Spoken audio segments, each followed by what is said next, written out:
Okay, we're going to talk about how to read a book. I'm going to go through how I read this book and like why do I put all these post-its and these other things into it. And I'm just going to show you, like if people actually who know me, the things that stand out when people actually know me, there are, I'm pretty plain and simple. There's nothing fancy about me. If you're like at a bar, I would just be a guy in the corner. You wouldn't even notice me. But the people who actually know me, what stands out is they usually kind of freak out about how simple I am.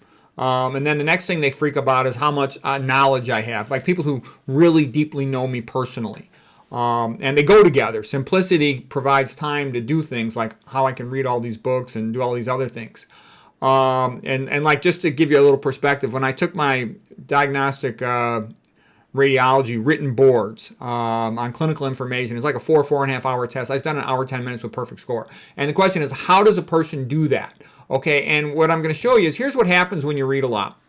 Average person is so demoralized from the first year of high school where they're forced to read, Julius Caesar, Great Expectations by Dickens, Kill a Mockingbird, try to tell them they're racist. And it's all specifically chosen by the school system to make kids hate reading. And so most children never read another book the rest of their life except what they're forced to in school. And they go through life being functional illiterates, ahistorical. That's the average American. Complete ignoramuses. Okay.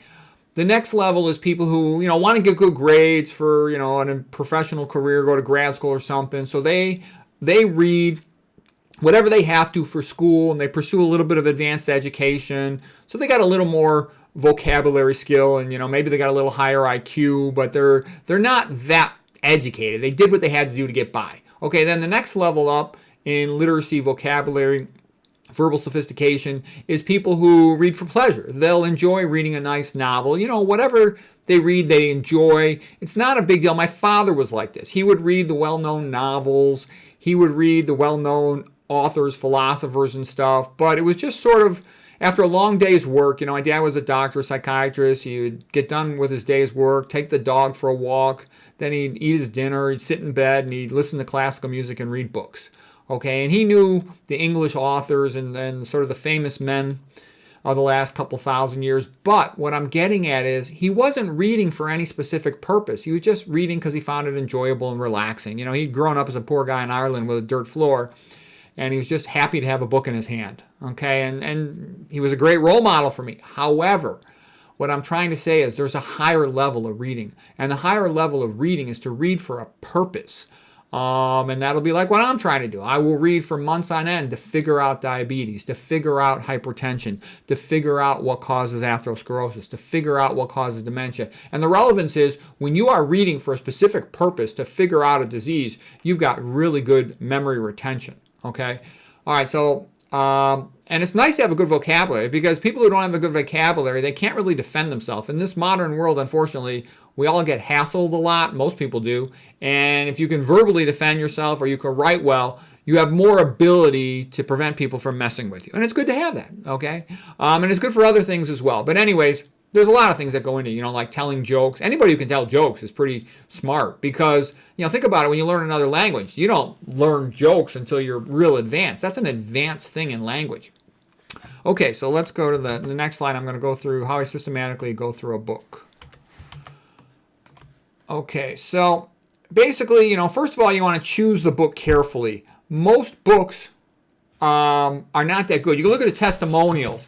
For example, if it's a nutrition book and the testimonials are the paleo, keto, carnivore, nonsense factory type stuff, the book's going to stink because it's going to be promoting that type of diet, which is, based on nonsense. All right, you look at their credentials.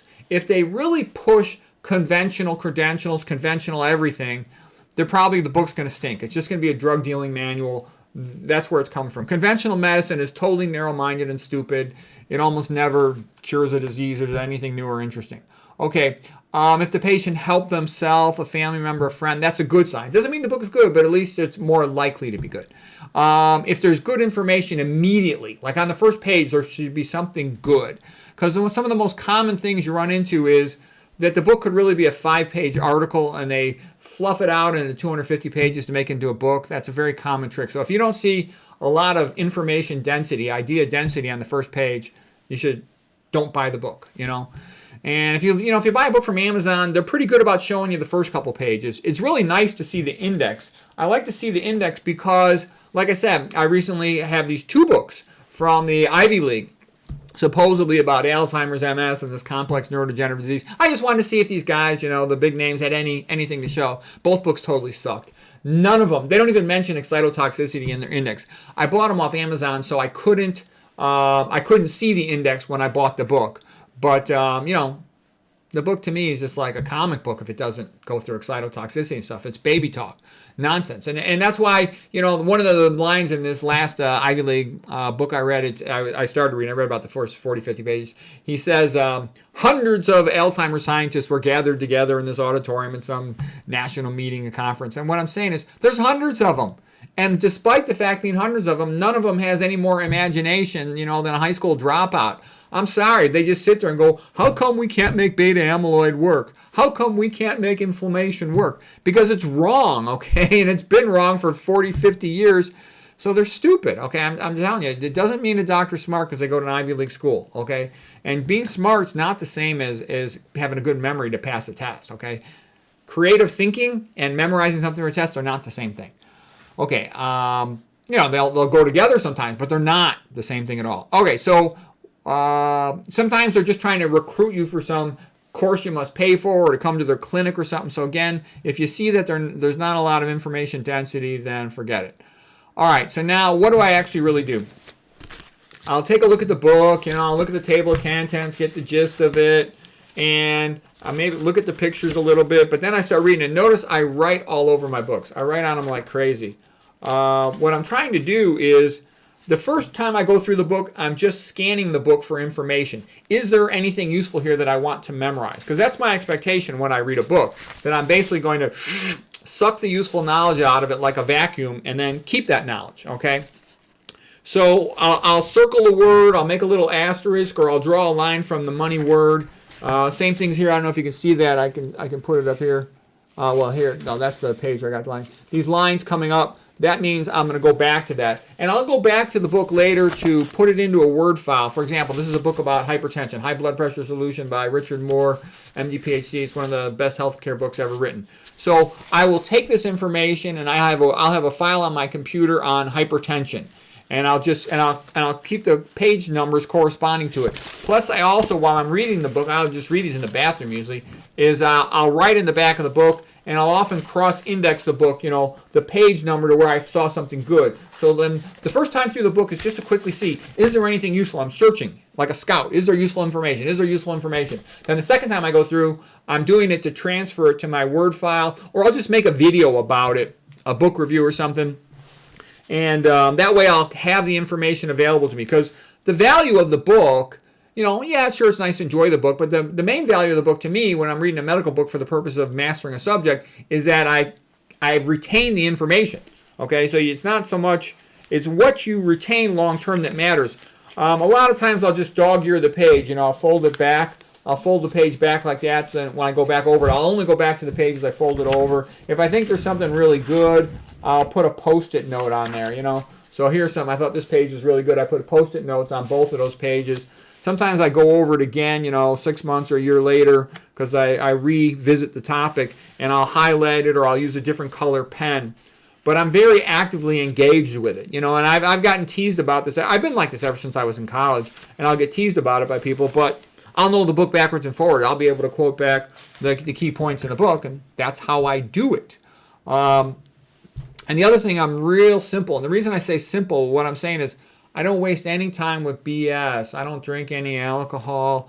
I don't do anything that I think is stupid or a waste of time. Like watching TV is a stupid waste of time. I don't do any of that because that's how I was able to do so many things. Because people ask me, like kids are having trouble in school and they want to do better in school. I'm like, well, you can't watch TV. You can't waste time with all these things. And they're like, they kind of freak out by that. But I'm like, that's what it takes. I also tell them, you show up that first day of class, you want to know more than anyone else in the room because you studied the topic in advance. All these little things add up to mastering a subject. Let's see. Summarize key points in the back cover. I put a page number index to it so I can find it again quickly. Make a video. Put the book somewhere you can find it later. Yeah, I got thousands of books, so I try to have at least some filing system. The stuff that's really good, I keep them near me, near my person, so I can get back to them easily. If the book's a piece of crap, I just throw them into a big pile. I don't care if I ever see the book again. I can tell pretty quick if I'm ever going to want to look at the book again. For really long books, like I'm reading these novels for pleasure, I will just listen to them in the car on an audio CD. I'll buy the paper version a lot of times, and I'll look up specific parts in it, but I won't read the entire paper version. They're just too long, because back in the 1800s, there was nothing else to do. No TV, no radio, nothing. So the authors had a lot of purple prose, went on too long. But anyways, that's the key point. That number one, you're going through the book to find information. Number two, you come back to it in a way to save the good stuff and put it into a Word file or make a video about it. And then you've taken all the useful information from the book for the most part. You know, later on you might be more sophisticated on that subject and want to go back to it, revisit it in more detail because you can better understand the nuance of it. But you get the gist of it. That's how you suck the information out of a book.